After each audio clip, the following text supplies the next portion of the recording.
But what happens to you over time, it's not that you're not grateful and it's not that you're rebellious. That's not why you run.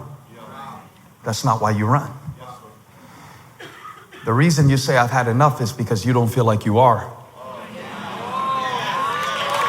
enough. That's why he ran.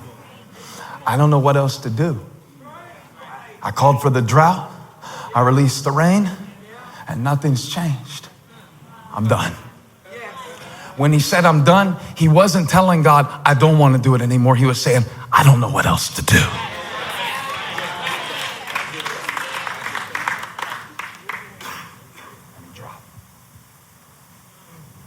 He's done.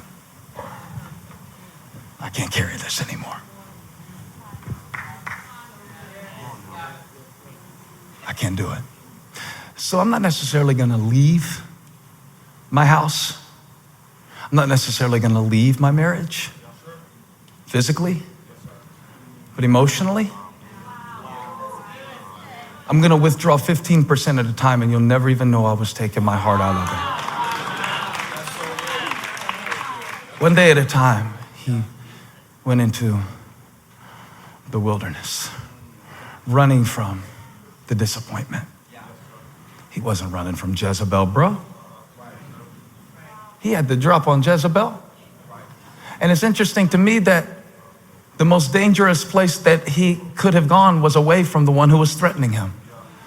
He would have been safer to walk right up in Ahab's palace and say, bring your wife out here. I want to tell her something. He would have been safer to drop a diss track on Jezebel and tell her, what? You want some too.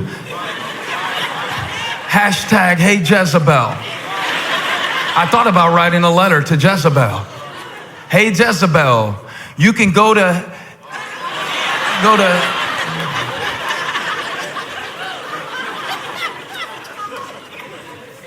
write down the word opposition.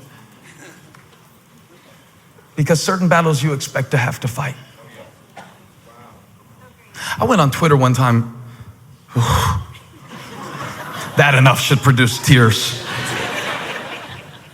I went on Twitter one time. And somebody said something, it was crazy. Now, please, I don't mean this to be a depressing sermon. We're just talking today, all right? They said they hoped that I had pancreatic cancer and died a slow, painful death. So I clicked on the profile. I was like, what kind of atheist is this?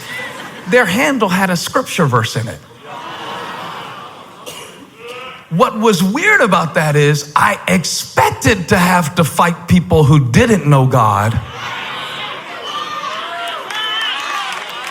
What I didn't expect. Why are church people some of the meanest people around?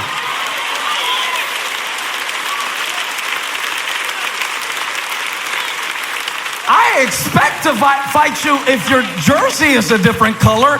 That's how the game goes. But you were supposed to be blocking for me. Elijah wasn't scared of Jezebel. Let me tell you what broke his heart. Can I show you this? Go to verse 10. I think it's 1 Kings 19:10. When God asked him a question, it's a very strategic question. He said, what are you doing here, Elijah? By this time, Elijah has long passed through Beersheba where he left his servant. Now the enemy's got him right where he wants him, in isolation. Because the first thing that the devil will do when he wants to drop you is make sure he catches you alone. The attack will not come here in the church. He's too stupid to show up and fight you here. It will be when you leave here. It'll be about 3:26 when you go into a good carbohydrate coma. That's when the thoughts come. That's when the fears come. It's going to come tonight when you got nobody to talk to and nobody to message. And he leaves his servant and he goes into the wilderness and the thoughts come. And he's having this conversation with a God that he can't see about an opponent that he did not expect to have to fight. Here's why I ran. Here's why I want to quit. Here's why I dropped. Because I did my job. I was responsible. And I'm disappointed because the Israelites Notice how he has separated himself from the very people that he was called to serve. He's talking about them like they're a third party. He is an Israelite. Okay. The Israelites, you know how you do. Your kids. She does that to me all the time. You need to talk to your son. I know it's not because he just mastered a new piece of piano music when she says it like that. You better talk to your son. You better talk to your people, God. You better talk to your children. Because I did my job and I did my best. Sometimes I talk to God like that about y'all. God, you better show these people how good I'm preaching right now, because they don't understand what it cost me to bring them this word, and they're just looking at me real crazy. I did my job. But they tore down your altars, rejected your covenants, and tried to put your prophets to death. And now I'm the only one, and they're trying to kill me too. Now, you know that they can't kill you, or else you wouldn't have said they're trying. But it's not Jezebel you're fighting. It's not even really the Israelites. I expected to have to fight people. I expected to have to fight for a parking space. I expected to have to fight against the corrupt world system. I expected that. What I didn't expect was the inner me to be my greatest enemy. I'm out. I'm done. I could fight the false prophets. I could even deal with Jezebel. But I'm sick of this. I'm sick of being like this. I'm sick of thinking like this. I'm sick of pretending like this. I'm sick of telling everybody fine when I'm really frustrated. I'm done. And he drops. And I thought I might end the sermon here, in the drop zone. You know, it's an interesting thing is that when Elijah tells God how he feels, the Spirit of God is in this place right now, and he's about to put something on a parachute and drop it right into your spirit. Let me tell you who he's speaking to right now. The one who doesn't even want to hear it. The one who doesn't even want to hear it.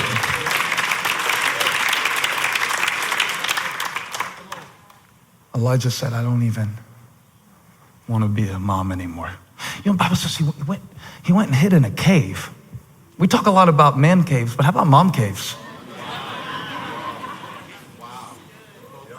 I'm sick of it. I am sick of all these other moms. I'm sick of their fake Pinterest.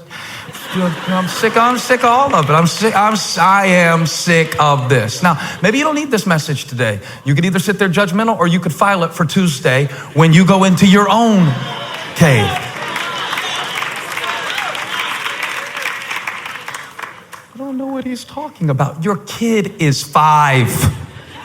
When they are 15, you will need this message. Put it on your favorites on YouTube, because something will make you want to run. Help me preach left section of Valentine.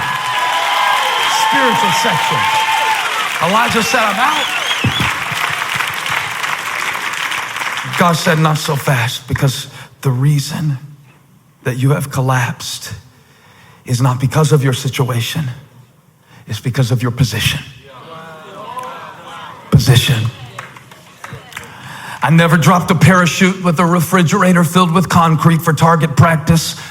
I never dropped a gift supply for somebody who never received a pair of flip-flops or a pair of shorts for Christmas. I never did that, but I found on my iPhone, I found AirDrop. I found AirDrop. Have you ever seen it? I don't use it much, but I have used it once or twice. And one thing I found out about AirDrop is when, do you have an iPhone? Stacy, you got an iPhone? Now, I don't need your phone. I want mine. And I got something I want to give you from my phone to your phone. Now, we could do a couple different things.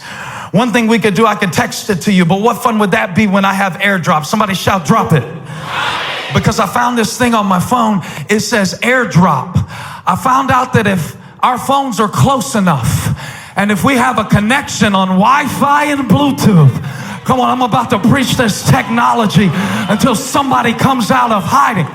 If I got something on my device and you need it on your device, if I can get close enough to your device with my device, what's on my device can jump on your device. If I got a connection, if I come out of the cave, if I get close to the one who created me, close to the one who called me, if I stop running and return to the place of my assignment, I got the drop.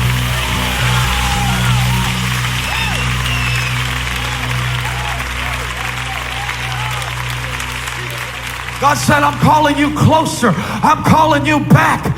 This day is for reconnection. I didn't bring you here so you could sit under a broom bush and die. This is the drop zone.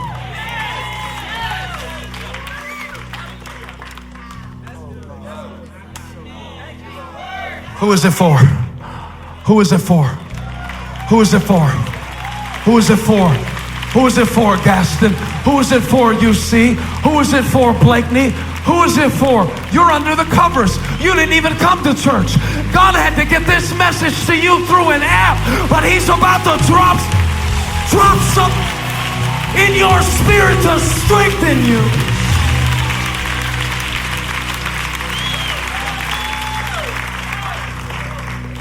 My brother said they put out red flags.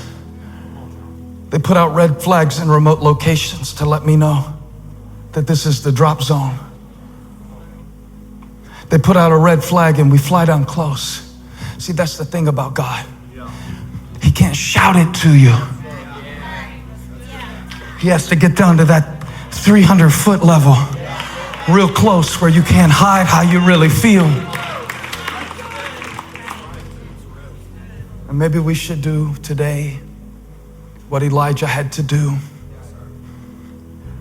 to return to the calling and return to the rain and return to the blessing of God.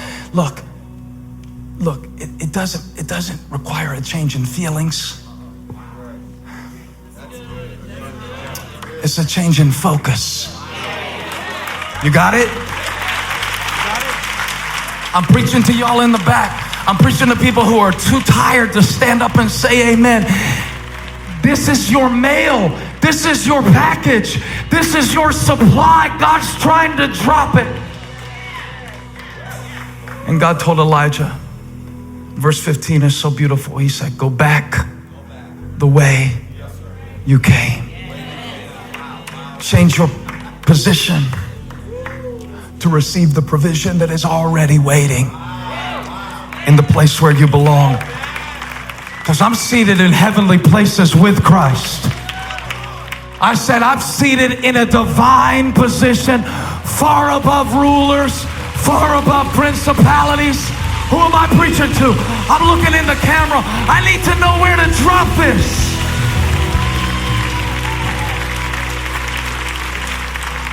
So go back the way you came. Change your position. Go back to the place of your opposition. That's where your opportunity is. Did you hear me? Your greatest opportunity is in the place of your greatest opposition. If it were not hard, it would not be worth fighting for. If it were not hard, it would not be worth surviving for. Go back. Go back. Go back to the place of your responsibility. I've already got, God told Elijah, I've already got Elisha, son of Shaphat. He's your successor. He's waiting for your mantle. You weren't supposed to do this alone to begin with. And the reason that I let you run out of strength is so that you would be in a place of surrender and dependence. You were not supposed to do this alone. So I had to let you run all the way to the cave, all the way to the disappointment so you could get this drop.